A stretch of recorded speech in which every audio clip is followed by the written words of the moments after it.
You're listening to Drinks and a Movie with your host, Rudy. Spoiler alert. Drinks and a Movie podcast. Yo, everyone, thanks for checking out this new video.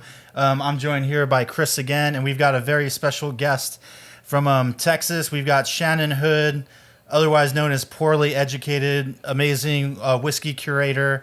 So you're going to be leading us through a tasting of some Texas whiskey. But before we jump into that, if you can kind of tell us exactly what it is you do and the kind of whiskey tasting events you put together. Yeah, so really I'm just a girl who likes whiskey a lot. I work in the oil and gas business, and a couple of years ago, I helped start a whiskey club, East Texas Bourbon Society here in Texas, and thought it was just a great avenue to get together and kind of learn about whiskey. I mean, I knew I liked certain ones, I didn't like others, and wanted to kind of, find out why, what was that reason. After starting that club, I did end up going to work for a Texas distillery for a couple of years. Last fall, I left, and they were going through some growth problems. So it was just time for me to leave, and I started Poorly Educated with the goal in mind to just be able to travel around and talk about whiskey, which I love doing. That's awesome. Yeah, so I've done a few different certification programs, executive bourbon steward in Kentucky. There's a place here in Texas, the Whiskey Castle, which is a multi-level whiskey sommelier program. So I've done the first two levels, hopefully doing the third level in October. I'm not even too familiar with those programs and certifications. Is that something that is hard? Is there like a prerequisite to even start doing that? Or do you just say, I'm interested, and you go do it? Tell you, especially through the Bourbon Steward program out of Kentucky. It is put on by Moonshine University, and all the distilleries in Kentucky. Pretty much, if you want to work there now, you have to go through that. There's two levels. There's one level that you can do at home, and then there's the executive bourbon steward, which you have to go there, and it's like a 2-day kind of experience. But a lot of them are kind of requiring even, just like tour guides. If you're going to be talking to the public about bourbon, they want to know that you are speaking correctly. Wow. Right. And does that include a lot of, I guess, for tasting purposes, like sensory training and nosing training and all that stuff? Now, through Moonshine University, you get a fabulous nosing kit. But there's several out there. The Nose Your Bourbon kit, I really like. So yeah, I just encourage people to, order those. And, if that's something that you're really interested in, that, it's a way to kind of train yourself to pick up certain smells, especially if it's, a smell that you're not familiar with. I come across a lot of that. Like, somebody will always use a word, and I'm like, I don't know what that is. Yeah. I think the Nose Your Bourbon kit really helped us. Like, even before you did the expansion kit, it was like, oh no, I've been smelling butterscotch, right? and I've been saying something completely different, and it was super helpful just to learn that. Even with like some of the other spices, like, oh, I didn't like. That's what I'm getting when I'm smelling this rye all the time. Like, it was making us, like, as we were going through the kit and smelling it, we were like going back to the bar cart. Right. Like, no, go grab that, because I think this is what I've actually been smelling. Yeah. So yeah, I love those things. She's not doing it this year, but hopefully she'll open it up again next year. But Marianne Eves did a blind sensory training program where quarterly she sent you blind samples of stuff she had curated and kind of taught you how to walk through them with, her kind of approach. So yeah, I love all that stuff. Wow. Because I don't try to, I don't do a lot of, tasting notes. I'm more about, how does this bourbon make you feel? Like certain ones I'll come across have a very specific note that reminds me of those maple nut goodie candies. And so whenever I drink whatever that bourbon may be, it always makes me feel really happy, because that is a memory I have of when my dad and I had, our father-daughter time together. It always involved those candies, So it's those kind of things, not necessarily just spouting off all the different, flavors I'm picking out, because maybe you can detect all those different things, but do those all taste good together? Right. People like this product. Yeah, that's awesome. Yeah, it's a good point of view. Yeah.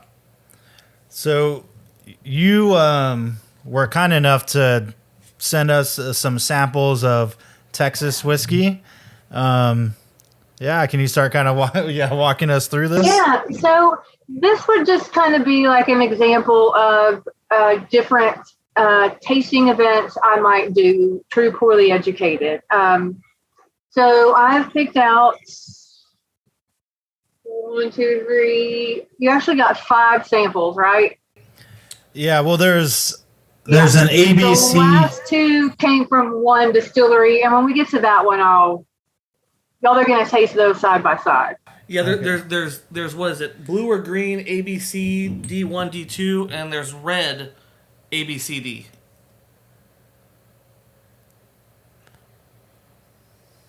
Oh, that's not correct. Okay, so y'all should have gotten the same box. So y'all might need to share tasting of one box. So that means that the other box I sent out, they are not getting the correct samples either. But we can talk about those after we go through the Texas ones. All right. Y'all will just get a double bonus. Oh yeah. Perfect. So we want to do the green ABC D1 D2. Yes. Got it. Start with A. And all of these are Texas distilleries, but they might not be the easiest core products to get, if you can even get them. I would think most of them are distributed there, but I don't really know for sure. But so they will kind of be more like a special, either special releases or, a distillery only type bottle that would not have ever gotten released. Okay. So, and I will tell you that the very first one that you're sampling is 115 proof, and that's going to be the lowest of the night. Ah, perfect. Oh, it's a good thing we warmed up. Yeah, I'm glad we warmed our palates up. Yeah. Awesome. Yeah. So, the first one, the color is just super dark. Yeah.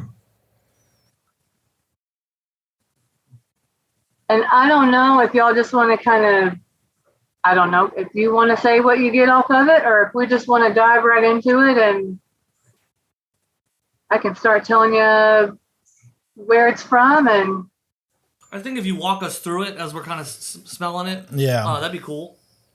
Yep. So I will tell you that this is a wheated bourbon mash bill. Okay. So this was actually, you mentioned balcones before we hit record, and we're talking about, what you might know about Texas distilleries. This is not from Balcones, but this is from the other front runner. It was actually a run between Balcones and this distillery on who was going to be called the first Texas distillery since Prohibition. And it was actually this distillery that beat Balcones to the store shelves, so won that title. But to me, this, I don't know, this has all of that, what I would call bourbon candy. Super dark, sweet. This is good. I'm typically not the biggest weeder fan, but I can kind of get down with this. Like, I was not expecting that. Yeah. How it hit my palate. It's definitely very weedy to me. It just hangs around. The finish is, I mean, it just goes on forever. If you wouldn't have told me this was 115, I wouldn't have guessed. Yeah. It was 115. It's very welcoming. Really nice. And ironically, I don't always like products from this distillery. This is actually the only one that they released that I do like. Okay. So I'll go ahead and reveal. This is Garrison Brothers. Oh! But this is the Balmoral release. Balmoral is a state park out in West Texas. It is a like a swimming hole. And Dan Garrison's family used to go there when he was a kid, and the park has kind of fallen into disarray. So once a year, this release and the profits go to help rebuild that state park. But the name is the name of the state park, and it's actually a combination of the three gentlemen's last names who opened the park to begin with. And so this is actually a double barreled. I was gonna say, I feel like I'm getting. We just had a really good 4th of July with a lot of really good smoked meats. Yeah. And I'm getting like a lot of like smoke. It like immediately makes me think of barbecue. Oh, and this would be great with the barbecue.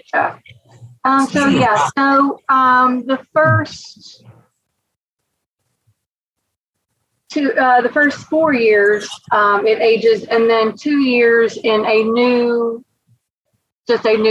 toasted charred barrel. And then it's released the same time every year. It does make it out into distribution. It's just not as common. The bottle's beautiful. Blue wax. It comes with these very loud, clangy metals. But yeah, so this is the 2021 release. They used white corn and them and another one in here are using like food grade white corn in their mash bill instead of like traditional yellow dent corn. Man, that's interesting. Like hearing all those details on it, like the white corn, the double barrel like toasted, the wheated mash. It's like now it makes sense, and it's a really good flavor profile. Yeah, because I right away I was like, oh, this is complicated. Like there were some things done to this. Like, okay. Yeah, no, this one, I almost hate to put it first, because you want to keep kind of coming back to it. But yeah, so I'll be sure and resend y'all extra samples so that y'all can revisit these again and have more to sip through. Would you recommend us kind of leaving a little bit before we finish it all to kind of absolutely. We'll come back to it in a minute. If you want to add a little water just to see what it does. But as this one sets and opens up, it's just even more beautiful. Yeah, I feel like I've seen a lot of people talk about Garrison Brothers, but I've never actually had the opportunity to have it. Yeah. Yeah, so Dan came out, retired out of some, I want to say cell tower.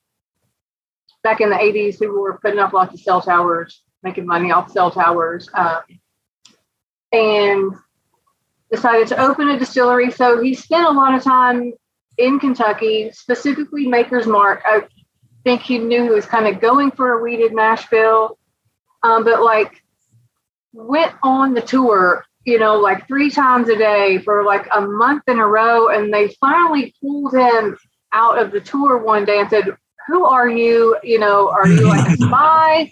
What are you doing here every day?" And so just kind of told them, and ended up being very helpful in talking to him.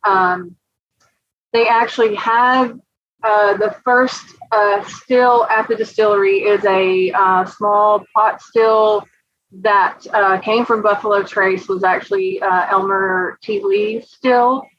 So there was some help and mentoring from people in Kentucky to help him get up and get a distillery going. Well, now that I know that, I'm just going to go to Maker's Mark, go on multiple tours, and they're going to recognize me. Like, do you want to come back here and just work here? It's like, I heard this works. Yeah. Oh, by my 5th tour, I'm like, this isn't working out. No. All right. New one, B. On to B. Number 2. Man, I feel like we need a secondary camera angle like over here. Glug, glug, glug, glug, glug. I really, really love this one.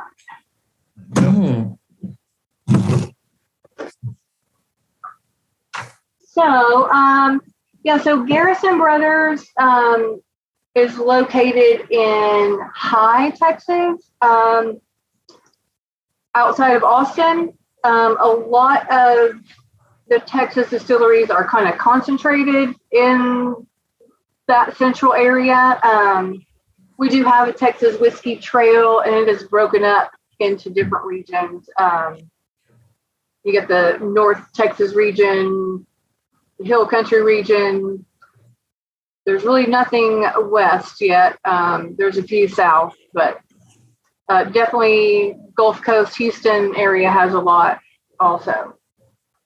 But this next one, we're not going too far away from where we were. And what's the proof on this one? This one is 118. All right. So this is not a wheated. This is a rye. This is an all Texas grain. Again, they're using the white corn. 70% white corn, 25% rye, 5% malted barley. This smells good. A lot of like the baking spices I'm getting on the nose. Yeah. I like this one, man. The moment she said rye, I was like, uh-oh. Rye at 118, we're right up Rudy's alley right now. Yeah, this one, definitely I get a lot of the cinnamon, almost like a super rich butter, like more brown kind of butter. Oh, it's like a cinnamon roll. Yeah. Oh man, that is. Okay. There's that spiciness. I get a bit of that. It. I get a little bit of like a dark chocolate vibe. Yeah, I love man. Oh, that's almost like like a Mexican hot chocolate almost. Like that. The spice with the cinnamon. Yeah. Yeah. Oh hell yeah. Oh, this is really good. Yeah. Please say this is available. This should be available. So this is still Austin. This is actually their cask strength musician. They have a 96 proof version. Same label, it's just a white label. The black label is the cask strength, which is at 118. This is great. Also, they're also using that white corn, all Texas grains, all grown, not too far from the distillery. And they are actually in Austin proper, like downtown Austin. Are we going to see that a lot with a lot of the Texas whiskeys, the white corn? Is that just with these? It's possible. I think for them, the Austin area, that is kind of a well-known thing. There's a famous Austin tortilla factory that uses white corn. So it's also a way to tie it into, the local area, kind of the terroir of the area. So using more grains that you would find there. But that's not going to be true for all Texas distilleries, even though they might be using all Texas grain. Right. And what was the name of that one again? What was the... Still Austin? Still, like a pot still Austin. Gotcha. And the Musician is the name of the product. Okay. So they first opened, I want to say like 2014, and have had some 2-year-old bourbon out there. But 2 years ago, did a complete rebranding and did away with those. And now the Musician is their base bourbon. They do have a rye and a very nice gin, and I'm not a gin. Oh. They do have a nice gin. and what's their distribution? Very juniper forward. What's their distribution like? Are they distributing all over the country? Yes. So, and I know Garrison and Still Austin both have pretty wide distribution, and I want to say that Still Austin may have some distribution availability to order online and be delivered to you. Do y'all have Total Wine chain? Okay, yeah, you should be able to find them in Total Wine. If you don't find them, you should be able to ask for it. Perfect. All right, that's definitely something I want to look for. That's really good. I'm still getting, even on the finish as it lingers, Mexican hot chocolate. Everybody, well, that's the shit right there.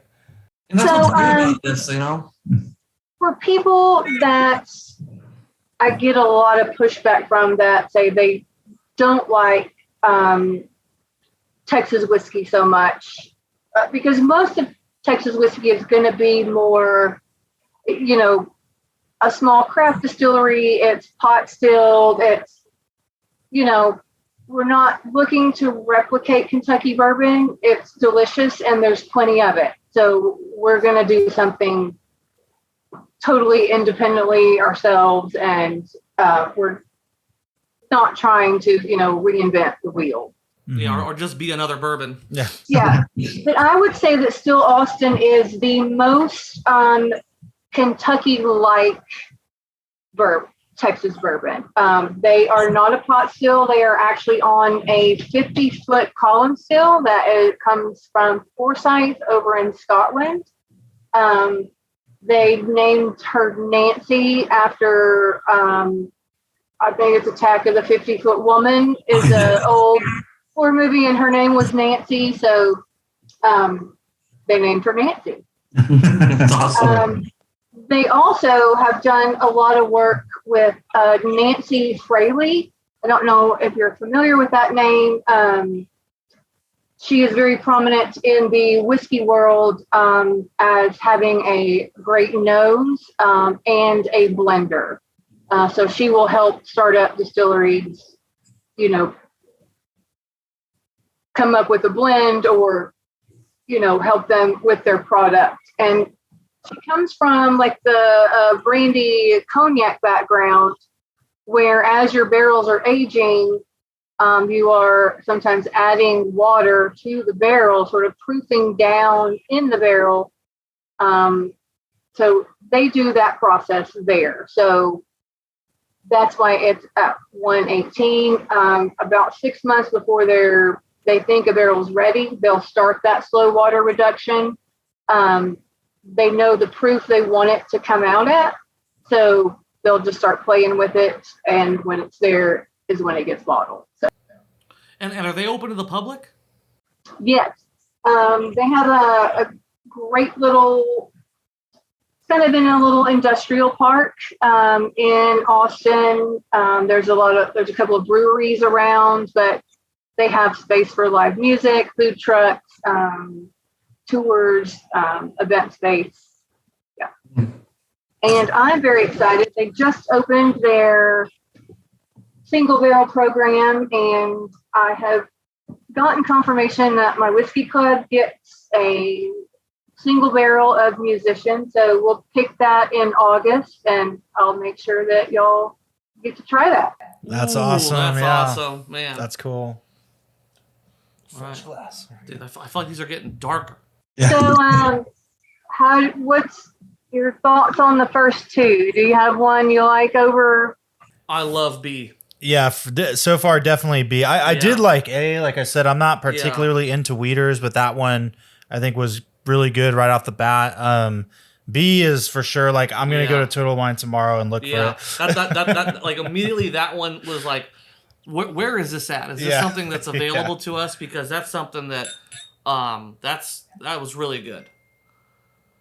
I think Rudy and I, our palates are similar in some ways. I think we've been trying more and more weeded, but we're never real big fans. My fiance's not a big fan, but then like I think we just turned hard on at B, and B was really good. Yeah.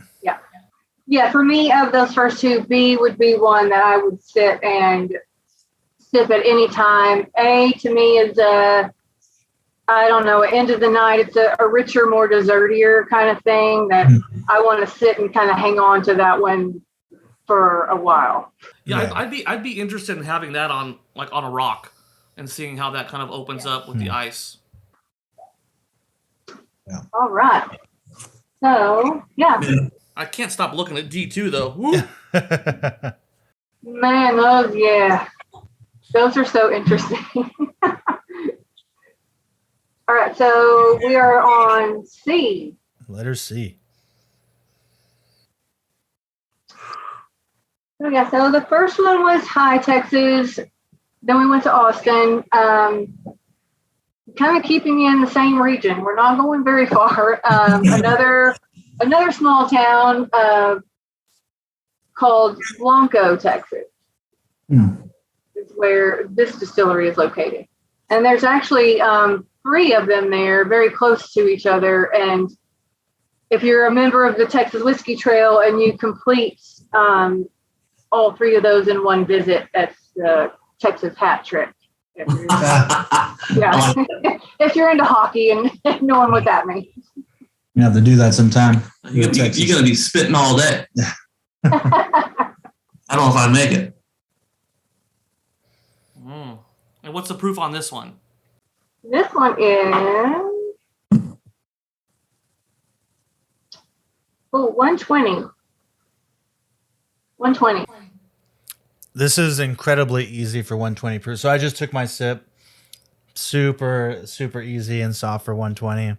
This, man, it reminds me of something, and I cannot put my finger on it. It's bothering me. It's like very kind of sharp right down the middle.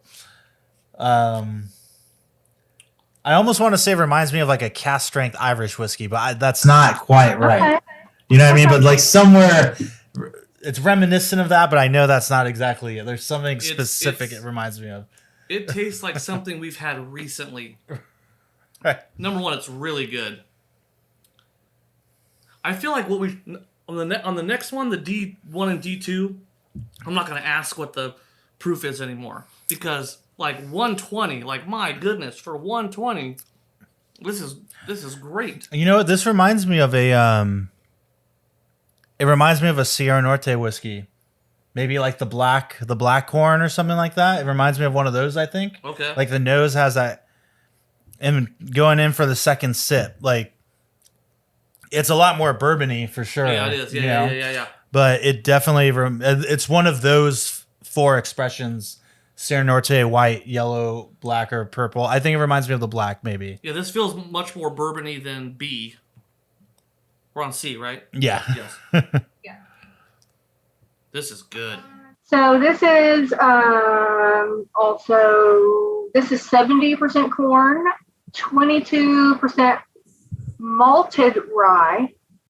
So that's going to make a difference in your flavor profile. And 8% malted barley. To me, do love some malted rye. They become very chocolatey almost. The finish is almost like a Whopper candy. Yeah. There's actually the distillery I used to work for. So this is the distillery that I worked for in Texas, Tabacero.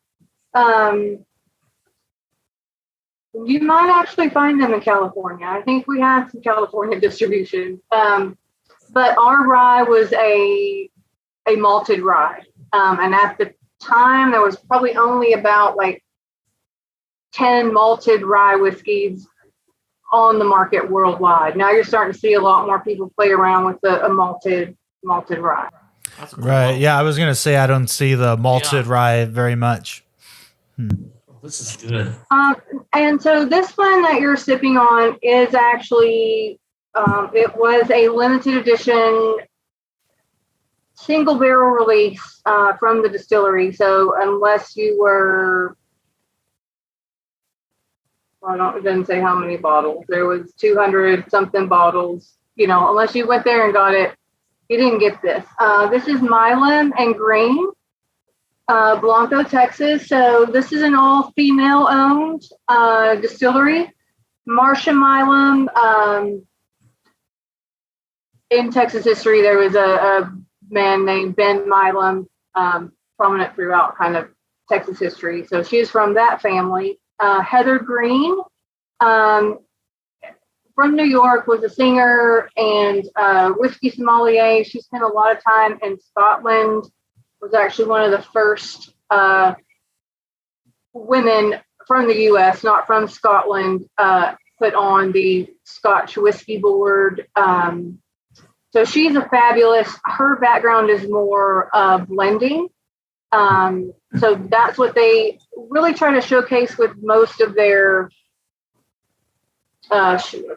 shelf products is blending. And they will take barrels that they've made in Texas, sourced from Kentucky as well as Tennessee. So they have a tri-state blend that they do with barrels from different states.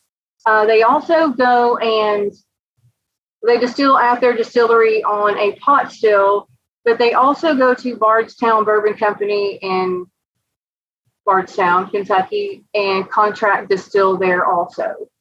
So their distiller is Marlene Holmes, and she comes from Jim Beam. She was a distiller at Jim Beam for 30 years. So yeah, that's a nice little all women distillery here in Texas. And that's awesome. Yeah. That's really good, man. So I love their bottle. It just kind of fits in your hand really nice. Yeah. But yes, you should be able to find them. They also have the ability to ship to you, ordering off their website. Not all Texas distilleries can. You have to have the right distributor. A lot of Texas distilleries are having trouble with that, but you can get that figured out. Yeah. Now the last two, should we drink them side by side? Yes. Okay. So we're backing at them. We just poured D1 and D2. Oh. Now, I'll tell you, this will be the only one of the night that is not a bourbon. Okay. Oh. So this is actually a wheat whiskey, 95% red winter wheat, 5% malted barley. Okay, wow. They both smell great. This distillery is in more of the North Texas area. It's in a small town called Forney, which is right outside of Dallas. And these are really special because, so when they first started out, I'll tell you the name. The name is Lone Elm. And so you have two different, and these are 375 bottles, and I'll explain why. So our whiskey club did a barrel pick there. when this distillery started out, they were in very small barrels, like 5s, 15s.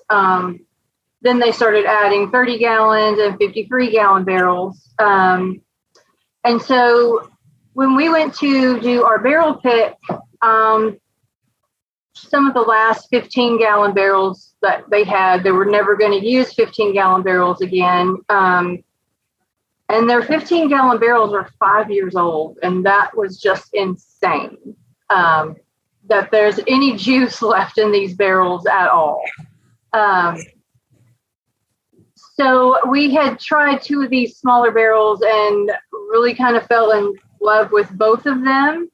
They were aging at opposite ends of the rick house, but when we dumped these 2 barrels, we got exactly 69 bottles out of each barrel, and they are 0.7 off on being the exact same proof. So this was a great example on tasting what the barrel can actually do. I mean, this was the same new make. They were filled with, within a month of each other, All they did was sit at opposite ends of the warehouse, but had so many things exactly the same, but be so different in taste. Yeah. So we decided to buy 2 small barrels, and then bottle them in the smaller bottles so that when our club members bought them, they bought a set. And we did a spy versus spy theme, white spy, black spy. So then we had the club members vote on which was your favorite, and kind of see. The pressure's on. You said again, proof. So one of them is 122.1 and one is 122.8. And you said it was 95% wheat, 5% malted barley? Malted barley, yeah. That's a chocolate bomb to me. One of them specifically, I think. Well, that's interesting. Ooh, that's still going. I'm not even going to go into the next one. Yeah, and these are just just looks like syrup. Yeah, right when we pulled it out, because we have the other super secret set that you sent us. I pulled those bottles on our break so I can tell you what those are. We looked over and we were just sitting here setting all the lights up. We're like, look at how dark these last. Like, oh my gosh, that D1 is really good, man. Well, let's see if I think I like the nose on D2 better than D1. D2 for me. Okay, I'm going so far on first sip. D2 for me. It's everything in D1. I feel amped up a little more. With a little more, your favorite more spice. is D2? For me, I think it's D2 so far. Yeah. It was my favorite of the 2. Yeah. So D2 is the little bit higher proof, the 122.8. It was the black spy. D1 is the 122.1 proof, and it was our white spy sticker. That is so interesting how, I mean, they're very different.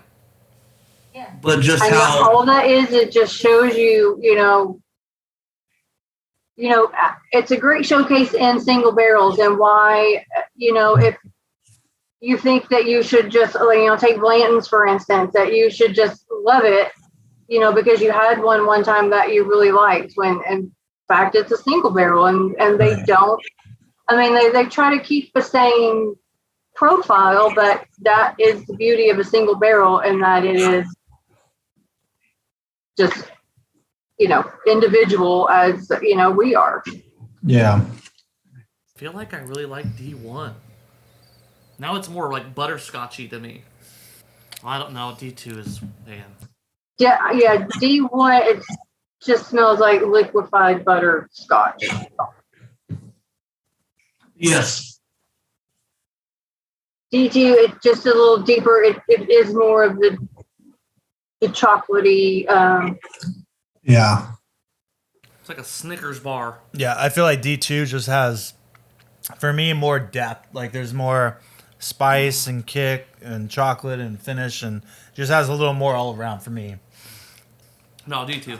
Right off the bat. Right when it hits your tongue, it's like, it's super soft and then like explodes. Yeah. That's. Now here's where I would tell you to go back and like revisit one. To me, being a wheat whiskey, it does have a very like super tannic kind of finish on the very end. It's super drying. Like I need to go have a glass of, like I need to drink some water after it. So that's my own, if I had to pick something that I didn't like about that one, it would be that it always tends to have that tannin-y kind of finish, just because wheat really it can't stand up much to oak, especially after 5 years in the Texas heat in a small barrel. Right. Yes, but my empty glass smells like a s'mores. S'mores? Yeah. I just made it right next to the campfire. I just went back to the first sample we had, which was the wheat. Luckily, I still had a little bit left, and like going back to that and then here again, it's like no contest anymore. Like I think this stuff, nosing them like had a sweeter nose to me, which I liked. Yeah. But D2 for sure, as far as just like depth and flavor and finish and the whole journey of spice and sweet and everything. D2. Yeah. And those are done. Those are no longer available. Right. That was a single barrel pick that my whiskey club did. Yeah. So we're super lucky today. Yeah. We got three different. I mean, if I somehow came into to have a D1, the D1 or the D2, I'd be really happy. Yeah. But man, the D2 is like what a triumph in barreling of whiskeys, or not a whiskey. How many folks are in your whiskey club that all contributed to getting that single barrel? So when we go pick single barrels, we'll generally take a group of not more than 10.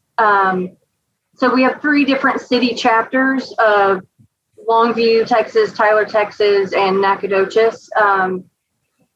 Each club meets on their own night of the month, but for the month we all have like a set flight. This month we actually did something fun because it's hot and summery. So we did like, how do you drink bourbon in the summer? And we all made like a bunch of different cocktails. I made Bourbon Slushie, which is what is in this cup because it's very hot. Yeah. And I can put those in the freezer. I actually bought like, they look like adult Capri Sun pouches. I got them off Amazon. And so I fill those up and lay them flat in the freezer, and you can just pull them out as needed throughout the day. It's all fun and games till the kid grabs the weird Capri Sun. Yeah. My kids are real calm. So for the total, all 3 chapters, we probably have 150, 200 members. But yeah, for each barrel pick, we'll kind of, not everybody's available every time. So we kind of rotate and, have a little bit of different palettes pick each time. And, so they feel like they are contributing, to the club as well. A lot of people don't ever get the chance to go do barrel pick. So it's really a fun experience. And then that's literally because we've talked about, we don't have like 150 people, but we've talked about like amongst a close group of friends, like, hey, let's do maybe like a kind of, I'd say spirits club, because I don't think we were going to limit it. We're mostly whiskey, but like, hey, let's all throw in some money and get like an expensive bottle that normally on our own we couldn't normally get, but let's get it, let's try it. And Chris and I, as you've seen on our live, like just do little tastings on our own and whatnot. But I'm kind of curious, like, how does that start? Was it like just you and a couple of people are like, yeah, let's get a couple friends, and then they tell two friends, and they tell two friends, and they tell two friends? It was actually kind of one of those odd, Facebook Big Brother moments, because I had been just contemplating, and I don't know that I sat around at home and said it out loud to myself, but I could have, that I really wanted to get together once a month and try different whiskeys, kind of pool your money together, buy stuff, that maybe you couldn't normally afford on your own, but get to try it and taste it to know if you even like it, and then if you don't, hey, I don't ever have to worry about buying that expensive bottle because I've tried it and it's up. Mm-hmm. And then it could have been like I thought about it that day, and then like the next day it was just on Facebook, and all of a sudden this page had just been created. It said East Texas. It wasn't Bourbon Society. It was something else, but to that effect. And I went, well, I mean, how come I haven't heard of that? That's exactly what I'm talking about. And yeah, literally they must have had drinks the night before and said, oh, well, let's just start a page, because we're going to start a group. And so I reached out to them, and they're like, oh yeah, hey, we need a fifth board member so that we can get started, and invited me to come meet with them. I had just received a whiskey shipment in. It was Four Roses limited edition 2016 batch. So I just threw it in my bag and went and met these guys for lunch. And at the end, I said, well, hey, let's celebrate. And I just thought that who is this girl pulling whiskey out of her bag? And, but yeah, so it was just, the right time. A big enough group all had the same idea that they wanted to get together and talk about whiskey and learn why we like some and don't like others. Because for me, I am a really big bourbon fan, but I am also a big Irish whiskey fan. Scotch is really not my jam. Through my Whiskey Sommelier program, I've had to dive into it, and I've learned that there are some that I do like, but that's not going to be my first choice if I'm going to sit down and have a pour for an evening. Yeah. It'll be the other categories first. And Yeah. No, I started off immediately with like rye. Rye was my love, and it's been the last, I'd say maybe year and a half, maybe 2 years that I've really got more enveloped in bourbon and started to develop my taste for it. And yeah, now I feel like I barely even get any ryes. Yeah. It's weird. Like I'm losing my taste for it, but yeah, I think that I immediately was drawn into bourbons, especially with Rudy at the time was working out in LA, and we would go to these places, and they knew him at the bars, and it was like, I'm just gonna get old fashioned. He'd be like, no, like you're gonna get this old fashioned, which I think a lot of places, and it's probably the same in Austin. Like you go into these whiskey bars, and it's overwhelming for a lot of people. Like what do you even order? And to at least have a friend there help you navigate it through. And I feel like now it's been like a pyramid scheme. Like he's helped me, I've helped 2 people, they've helped like 8 people. And they tell 2 friends. Yeah, so I think that's something that's funny. We keep talking about it, and I feel like a text thread creates, and then nothing ever happens. But I think it's something we gotta we have a good group of guys that I think really want to do it, and then the summer would be the time to do it. Yeah. You ever go to 7 Grand Austin? I'm pretty sure they opened one. Yes. Out there, yeah.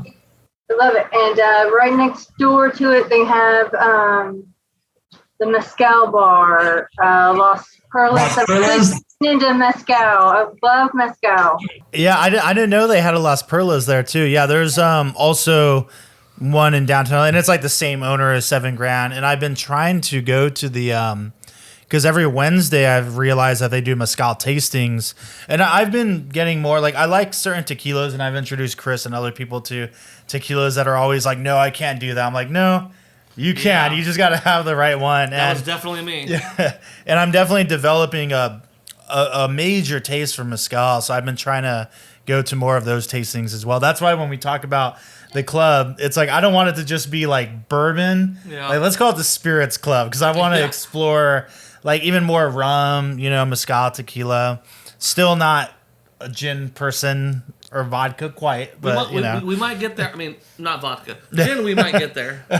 And that was my goal in, naming Poorly Educated. I didn't want to give it a name that was just referencing whiskey or bourbon. It's Poorly Educated, a spirited experience. So eventually I want to, add, tastings and classes of different spirits. But my first love is bourbon and whiskey. So I love the name Poorly Educated. Like we were before we were recording, we were warming up. We're like, let's just do some Elijah Craig small batch just to like get prepped up. And I was like, man, Poorly Educated. I love that name. It was so brilliant. Man, just nailed it. Yeah. Puns. So it was perfect. Shall we jump into these the Red Label samples though? Sure, you sure can. Oh yeah. This is only for subscribers. This is only for the Patreons. Patreons. $100 to see us drink this. Yeah. $100 for me to guess wrong. Do you have the A? Negative. I think it's behind that Negative one. Ghost Rider. Well, this is exciting. Yes. These are 4 different states. 2 will be bourbons. 2 are not bourbons. So we'll start with A. Oh, I have the wrong one. Yeah. This is exciting. So yes. So try out your A. I'm going to try to pull this bottle down without you seeing it.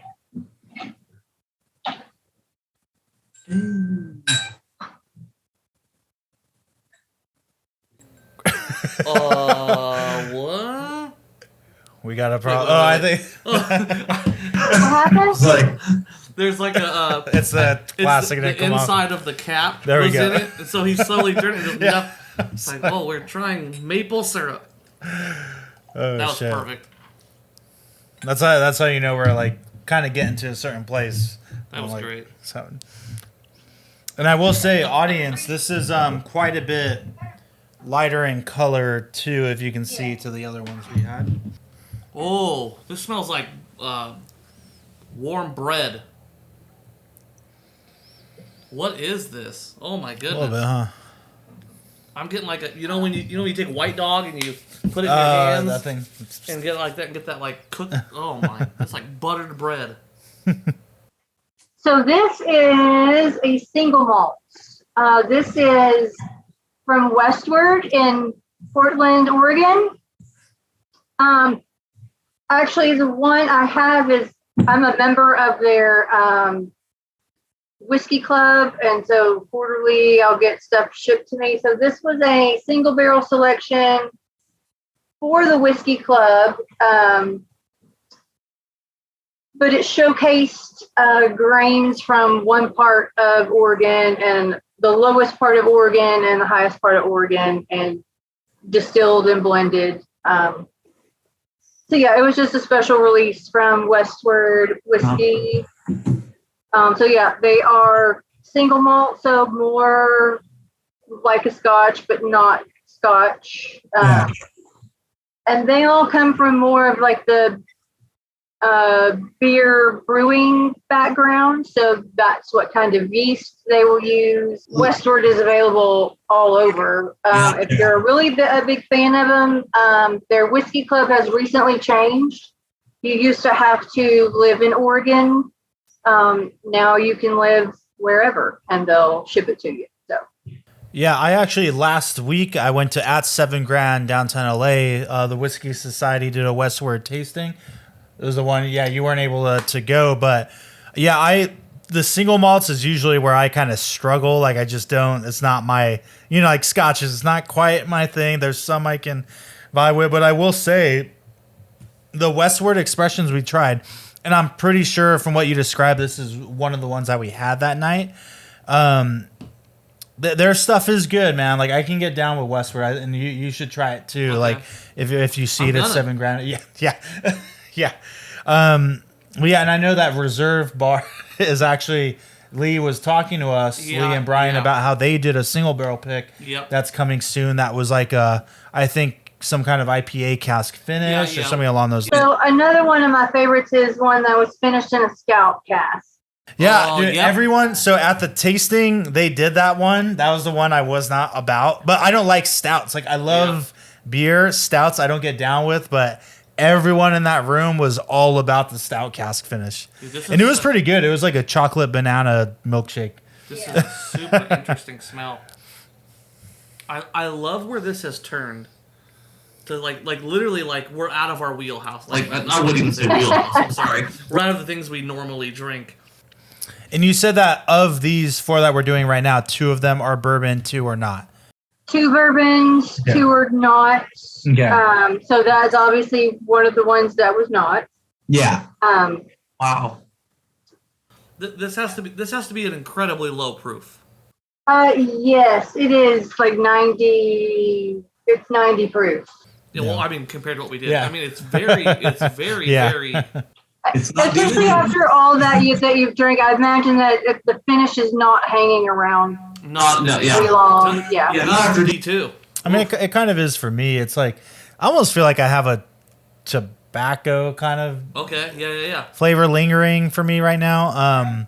Yeah, and I think it is difficult too because we're coming off these higher proof bourbons and like that super wheat whiskey, not even bourbon, like wheat whiskey, into this single malt. But like I said before, I know for me, being someone who I don't like single malts and shit at all. Like I'm gonna say, like I do not like that shit. But the Westward stuff, like I said before, I could get down with. I think it's good. I think anyone who hasn't tried it, if they see anything from Westward, definitely give it a shot. I like it. I think this was the time that I was at Brian's, and he brought out the Westwards he had. I think it's. I want to let this sit here for a little bit because I feel that if I can kind of like drink some water and come back to it, because I'm really enjoying the taste of it though. I like it. It's okay. It's not working for me right now. Now I want to know if I. Well, I mean, compared to that, I feel like when we get to one of these, we're gonna know when it's bourbon. B. Oh, for sure. Yeah. Because that was like. Again, like Shannon, you were talking, and I smelled it, and I was like, "This can't be bourbon. Like this is that or someone's trying something." So that's funny. So in my sommelier training, some of the stuff we do is just like blind nosing, and you have 3, and you just have to say, all right, maybe we have to say like one's a bourbon, one's a rye, and one's a scotch. And I can always I know that if I smell like super sweet, like that box apple juice, and like that's the then that's the scotch. That's always it. It's that apple. I was almost gonna say that when I first drank it. Like it always reminds me of apple juice. That is a great. It makes me want to go downstairs and grab the Oban that I have because I feel like that. Like when you said boxed apple juice, it immediately made me think of that.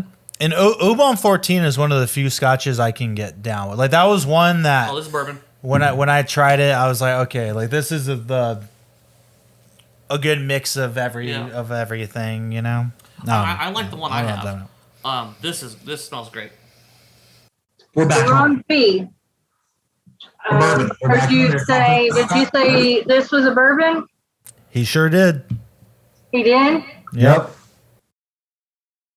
It's not. Hell yeah! I was like, you're getting too comfortable. I appreciate everyone inviting me here today, and I had a great time. I want to mention D2 before I leave. D2 was fantastic. You guys absolutely killed it, and I'll go ahead and leave. Edit this out. No, this is something very interesting. So this is from Louisiana. So this is from a little distillery in New Orleans, and I'm sure I'll butcher the French word, Atelier V. He does just all kinds of different products. This is actually because rice is prominent in Louisiana. This is called Rise, and it's actually a Louisiana rice whiskey.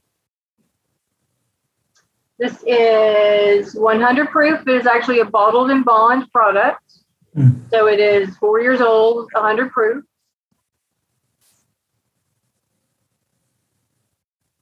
It has bourbon characteristics. So it has spent time in the barrel. Just trying to give me some credit, like it has been in a barrel. I appreciate it. It's definitely not as sweet. Since no sweetness from any corn. What is the mash bill? Is it 100% rice? No, right? Or Yes. Interesting. It's 100%. 100% rice. Yeah. Oh wow. Okay. I like this. it's definitely way more in the single malt, like, well, yeah, obviously, but in that category, more of like the Scotch kind of vibe. I like this. So this is also distilled on a pot still. So that could be where you're pulling some of those bourbon characteristics from, because it's going to have a richer, oilier mouth feel to it. So yes, I'll give you that. See, and it was in a barrel. It was in a barrel. Yeah. But yeah, you should definitely look this guy up. He's a super interesting, just like one of those nerdy little science guys, and he's just crafting all kinds of weird stuff. One thing I bought from him is I'm not necessarily a beer drinker, only because like I can drink one or two and then I'm just like, I've eaten a loaf of bread and I've got to pee every 5 minutes, and so it's just not very much fun. So he actually did like a single malt in conjunction with a brewery in New Orleans. But this is a single malt whiskey, but it tastes like a very nice beer. And I was like, oh, it's like beer I can drink, because it's not really beer, it's whiskey, but it tastes like a beer. So That's and he does a couple of true absinthe, like a green absinthe, and the other, I think it's red. He actually grows his own wormwood. So yeah, he's doing some really cool stuff at his distillery. But yeah, track him down. I don't know if you can see the name. Yeah, it's just like all white from here, but we'll make sure we put it in the description. I like that. That. I think the only other, I know that there's some, I think, Japanese whiskeys that use rice in the mash bill, but Basil Hayden Toast, don't they replace the rye with rice, where it's like corn, rice, malted barley or something like that? But I haven't tried that one yet because I'm not the biggest Basil Hayden fan, but yeah, I gotta have more than 80 proof. Yeah. That's why it's like, in a world where old granddad exists for way cheaper and a number of other things, it's like, sorry, Ivan. No, I was just curious, because I think I heard that has rice in it. There's a company, Koval, out of Chicago. I think it's a husband and wife, but they do a bunch of different grains. They do a rice also. And there may be Corsair, which is out of Nashville, does some different grains. I like that. Yeah, I did. I enjoyed that. Well, I'm so I will tell you one of your last two is a crossover. So your D is actually Still Austin cast strength musician. So y'all can just enjoy some more of that. Oh, hell yeah. On your own, since we've already talked about it and done it. Yeah. We're going to put that right over there. So D is a bourbon. So that leaves us with C.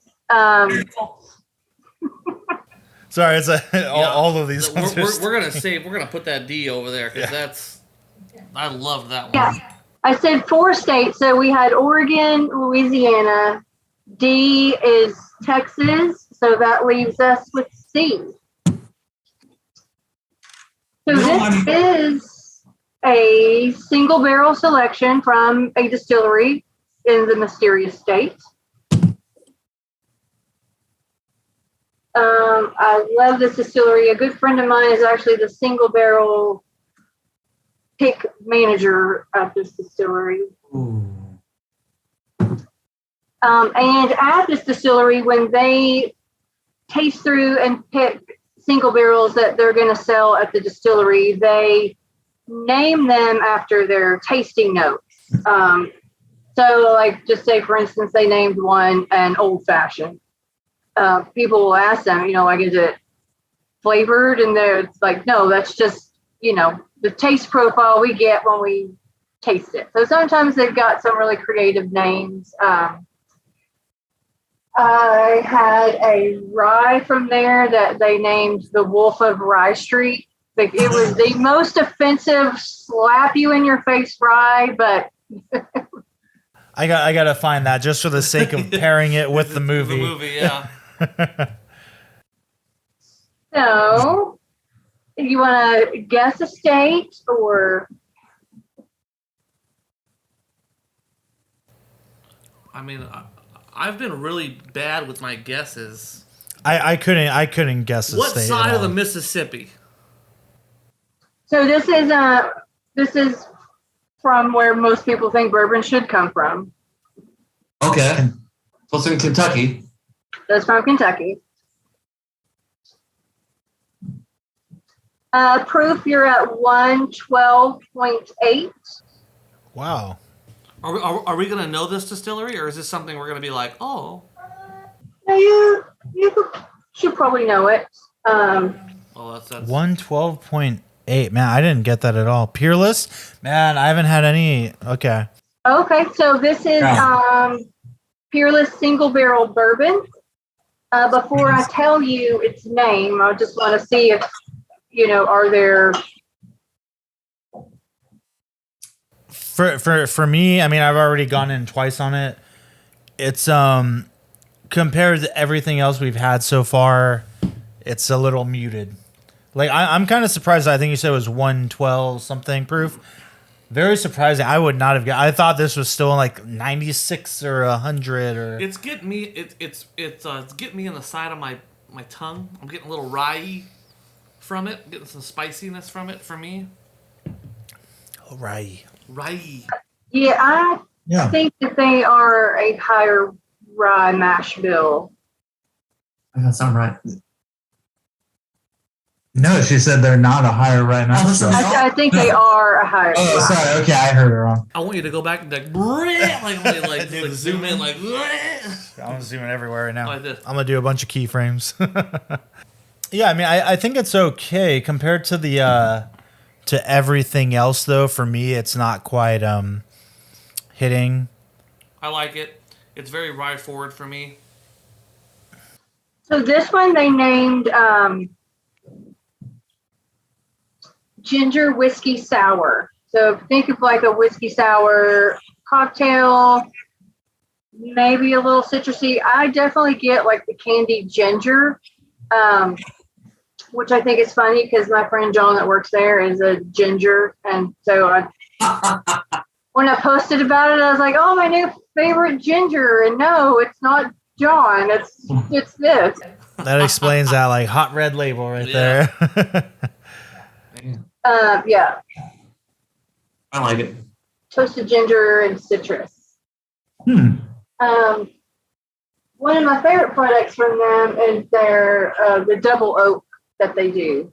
And that actually happened by mistake. They had a couple of barrels that developed very bad leaks, and so they had to rebarrel them.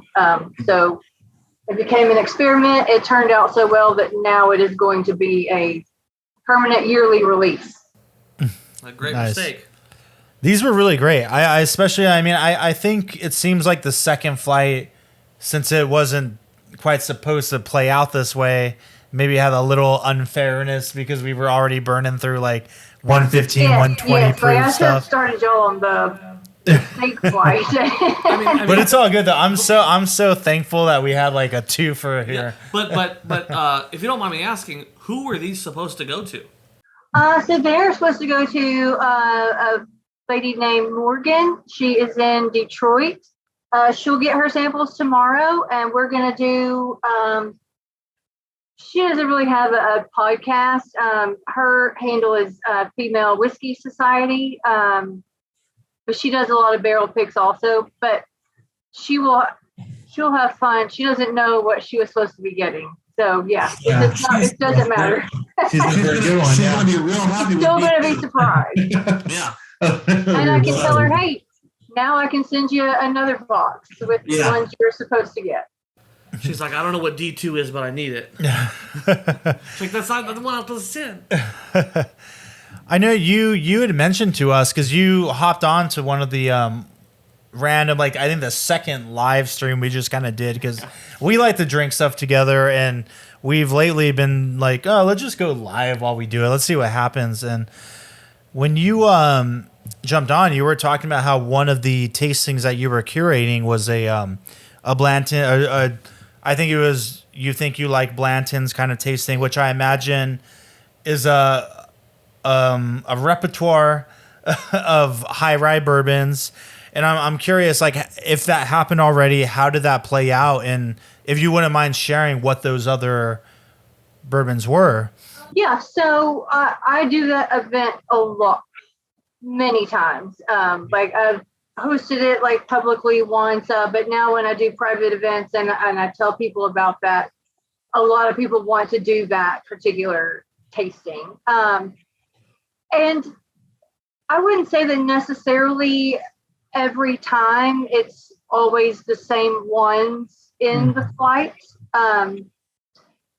So the premise of it is you're going to come in and you're going to have 5 pours. You're going to taste through them at your leisure, make notes, whatever you want to do. And then when everyone's done, I'll ask you to, which one's Blanton's, and then which one is your favorite? Because generally it's not Blanton's. For some people it is. And, Blanton's is one of those that it's just, I don't really care about it. I've tasted older Blanton's when it was not chill filtered and at a higher proof. And if they would do that to it again, then I would be more into it. But yeah, so I just do try to pick things that are similar mash bill, generally try to make them single barrel. Like I usually will put 1792 in there. It's not far off on mash bill. There is, and that one is generally one that people like. Of course, it is generally higher proof. I think single barrel 1792 is 98 proof. Whereas Blanton's is 93. Yeah, 93, I think. 98.6. Yeah. There you go. Another one I like is the Bowman single barrel. That's from Virginia, and that's kind of a cheat because it's kind of Blanton's, it's kind of not. So Bowman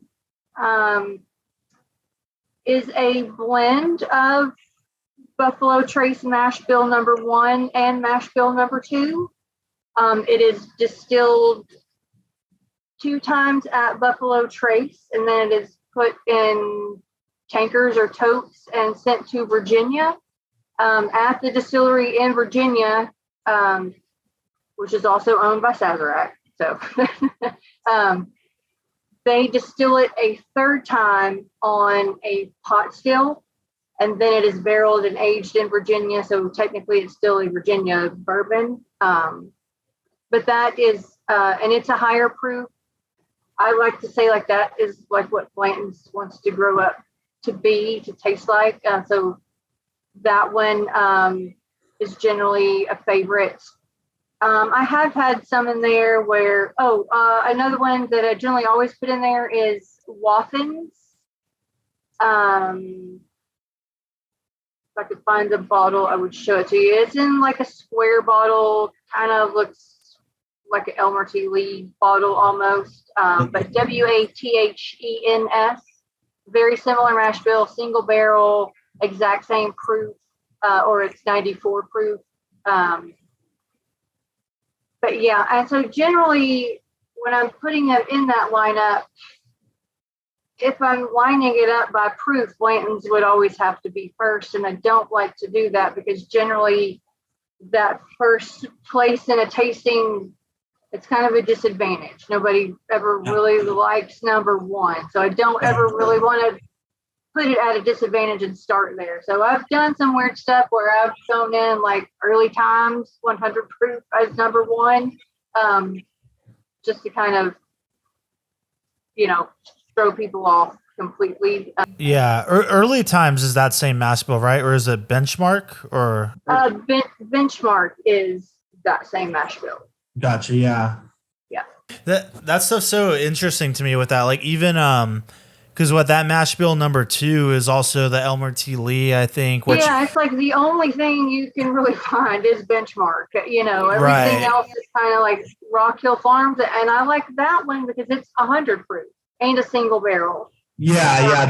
So I would really prefer it. Yeah, of the ones I've had, I definitely I recommend Rock Hill Farms to friends. Like Elmer T. Lee, for whatever reason, I've had it a few times and I'm just not into it. Like I've had some good bottles of Blanton's that were bomb a few years ago and not so much recently, but Rock Hill Farm I get down with, and it's just super interesting to me how it's all those same recipes, but they vary so much. Like you displayed to us very well with the D1 and D2 options from that of those wheated bourbons. Same with even the old I know people that are really into Basil Hayden. I'd never been into it, but I always get down with Old Grandad, especially 114, which I guess now out here is allocated. So it's going to get harder to come by. Kind of went through a phase around here as well, but it's back. Yeah. There was a whole big blending recipe that went out to blend the E.H. Taylor 4-grain. And so Old Grandad was one of those ingredients. So it was a mad dash for people to go pick up some Old Grandad to make this blend. But yeah, I think things have settled back down. Yeah. Well, that's good. It's on the shelf when I go in the store. Yeah, in those tastings where you think you like Blanton's, are the people shocked? Are they I like this better and it's not Blanton's? Some of them, yeah.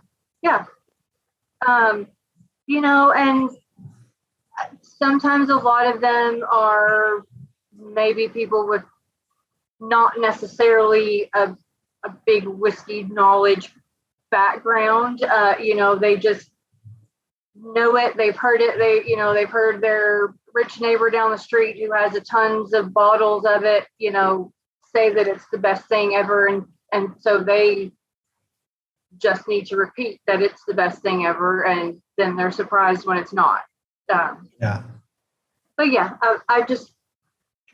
I like doing a lot of ones, for people of, with this high dollar unobtainable bottle, here's some suggestions to you on things you can go in your store and find. And they may not be bottom shelf, but they might be mid shelf. They're not going to be as expensive as that allocated bottle.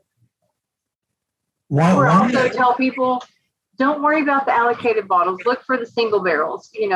Those are limited editions, and when they're gone, they are gone. Whereas this other product is still being made and may eventually be not so low, not low in demand, high in demand, but low product availability. That's a good point. And one of the ones that you did when we first connected through Instagram was, I think you did a like a toasted barrel bourbon tasting. How did that? And I was really interested. That was really for my benefit because I have been a fan of all things toasted. So yeah, that was me just, and I think we had 4 or 5 bourbons, and I had 3 different ryes. And the ryes were, the 95 rye sourced from MGP, but when these places took them and finished them in these toasted barrels, it completely changed the rye profile into something that I just absolutely love to drink. Yeah.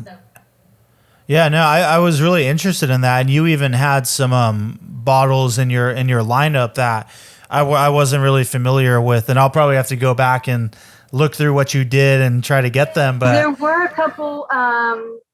2 of the ryes were Kentucky only products. I travel a lot, so I like to, collect and bring stuff and offer that in tastings, especially in the area that you probably can't get that bottle or have access to that bottle. And one of the bourbons was a Kentucky only Bluegrass Distillery toasted barrel bourbon. yeah, I fell in love with like the Michter's Toasted Barrel Rye was the first one I had in 17 or 16. And then the next year or months later, the Michter's Toasted Barrel Bourbon came out. And I was like, this is, because I wasn't super into bourbon at that time. It's like, I liked Baker's. I liked Booker's. Those were the 2 that I like really dug into. And it took me a while to move beyond that. But yeah, that Michter stuff. But I've realized that now because like we've gotten, like he has the Knob Creek twice barreled rye, which I think is toasted, like Woodford double oaked, Sagamore rye double oaked, and that is a delicious one. And everyone says that, but that's what's funny is like I've gotten to a point where when I had all of them, I'm like, man, I'm just not even into it anymore. So when you did that tasting, I was like, you know what, we might need to do our own of like all the toasted ones we have and kind of see what's up. But yeah, I used to really love it. I think there's something special, especially I'll always go back to the Michter's shit. Like that Michter's so toasted rye, toasted bourbon. It's so good. Just special. Yeah. I love traveling. Like I was in Arizona recently, and they had the toasted barrel rye, and the place didn't know what they had. And me and my fiance just looked at each other like, let's just keep getting pours because they don't even know what's going on. And it was just both of those expressions are just special. They're just so good. Delicious. Yeah. Yeah.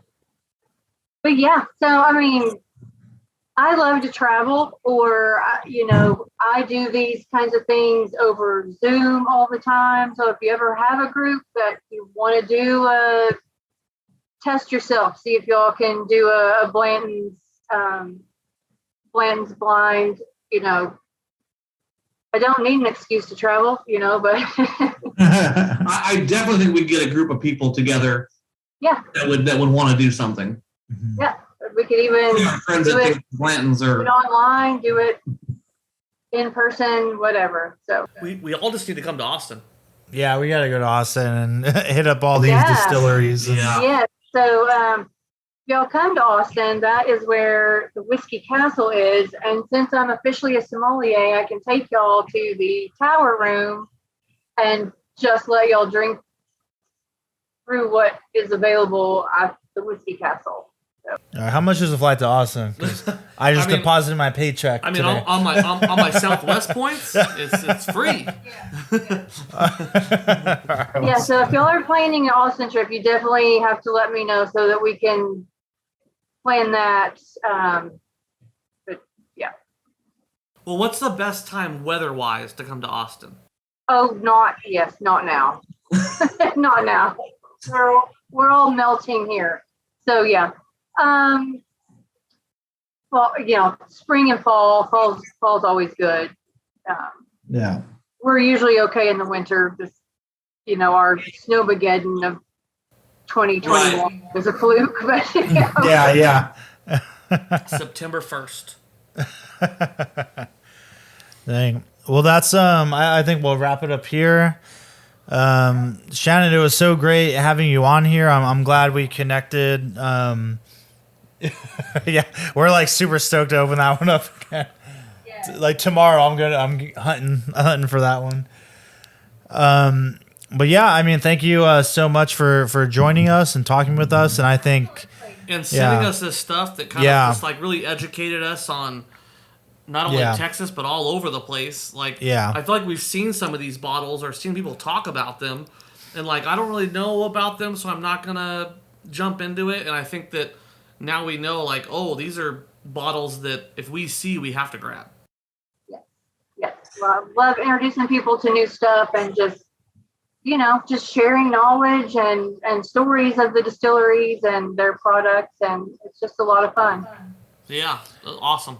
And I'll be putting Instagram handles and stuff in the video and in the show notes. But anywhere else, like websites, anything else you want to plug or events coming up or anything, like the floor is yours to promote yourself right now. So yes, I do have a website in the works. So poorlyeducated.com will eventually be a space that you can land. For right now, Poorly Educated on Instagram, Facebook, and that is POURLY. And then my personal Instagram is WTF, Whiskey Travel Food. That's more of my fun shenanigans. I generally won't advertise all my business stuff on that one. I'll leave that for the Poorly Educated page. So yeah, you can find me on those spaces. And before we go, what is your go-to pour? If you're ending the day and you want to pour something and just sit there, what are you going to? It is a lot of times going to be that Still Austin cast strength musician. Mm-hmm. Another super favorite of mine of the last year is that Russell's 13. I'm excited that it's going to be floating around again. Did you have one of those? I had one. I have an empty one now, but I loved it. We did a tasting of it with. I only have a single barrel. Yeah. Yeah. No Russell's 13. That was some next level shit though. Yeah. Yeah. That was super fun. Another thing that I really love, I'll have to send y'all a sample. It's from a Texas distillery called Iron Root, but it is a product line that they're doing for total wine only. So it will probably end up, and it's called Saints Alley is the product name, but it is their bourbon. It is finished in Armagnac barrels, and I like Armagnac better than cognac. So the finish, Armagnac or cognac are like spirits distilled from grapes. And the finish on this, it's almost like pop rocks on your tongue. So it's just super interesting. And, the finish reminds me of pop rocks. You think about like that sparkling grape juice you had as a kid at New Year's when you couldn't drink, and sort of that kind of thing going on in your mouth on the finish. So it's super interesting. And I was going to ask real quick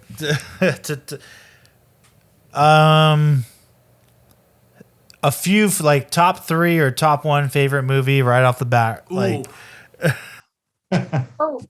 Yeah, I knew we had to talk about movies, and so I recently rewatched a movie. It's about a Texas songwriter, Blaze Foley, and Ethan Hawke made it his special project to put this movie out. It was briefly in like some small theaters, but I think it's just called Blaze. But a super great movie, and it's a very tragic. It's a tragedy. It's very sad, but a great homage to a great Texas songwriter who most of the time doesn't get the credit that is due. And I'm very excited about the Elvis movie. I'm sure I'll cry. I cry in movies, but the Casey Musgrave version of the song from the movie makes me tear up. So I'm super excited about the Elvis. Yeah. No, I haven't seen it yet, but I've heard it's really good and that Austin Butler does a great job. I got to look into that movie that Ethan Hawke, because if he takes on a film, he doesn't. I adore him. He's America's sweetheart, man. He doesn't mess around. He only takes on things if it's super important to him and he feels the message is strong and he can contribute to it. So Blaze was from the Austin area, so that would be kind of tied to the Austin music scene. Oh, that's perfect. And I will say, like, after this one, the next episode that I'll be dropping is on Boyhood with Ethan Hawke, directed by Richard Linklater. Oh wow, yeah. Who is a Texas filmmaker. That's Slacker, Dazed and Confused. You guys know what's up. I mean, it's Waking Life. So, and there's another movie that's set like all in that, and perfect, man. So, well, Shannon, thank you so much again. We appreciate you sending us the samples. I think sometime in the future, hopefully, we'll do this again together because there is no end to what we different. Can discover. I can talk about whiskey forever. So yes, anytime y'all reach out, I'd love to chat. Perfect. Well, thank you so much. If you get to Total Wine and can't find a bottle of that still Austin, reach out to me. I'll make sure you get one. Will do. All right. Well, thank you so much. That's a wrap. Cheers. Thank you. Cheers. Right? Drink some movie. Oh, no. Drink some movie. Was that the winner? Was that the winner of the night? Oh, yes, definitely. Yes. Definitely. Thank you for listening to the Drinks and a Movie podcast. You can now find us on Instagram at Drinks and a Movie Pod, where we'll be posting photos from all the various films that we discuss. You can also email us at drinksandamoviepod@gmail.com. Please rate, review, and subscribe, and thank you for listening.